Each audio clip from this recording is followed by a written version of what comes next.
Assalamualaikum sir. Here is our project. So this is a combat system with an active protection jamming system and a robotic car. So come here. Here you can see we used three types of servo motor. So first one is for the horizontal movement, and you can see we are moving it horizontally. And second one is for vertical movement. Come here. Servo that. This is the vertical movement servo.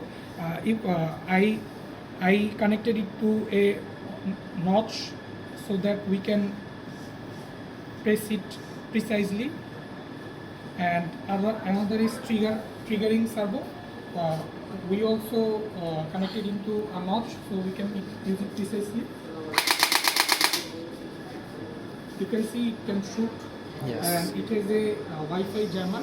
The jammer simultaneously jam 8 of the Wi-Fi simultaneously.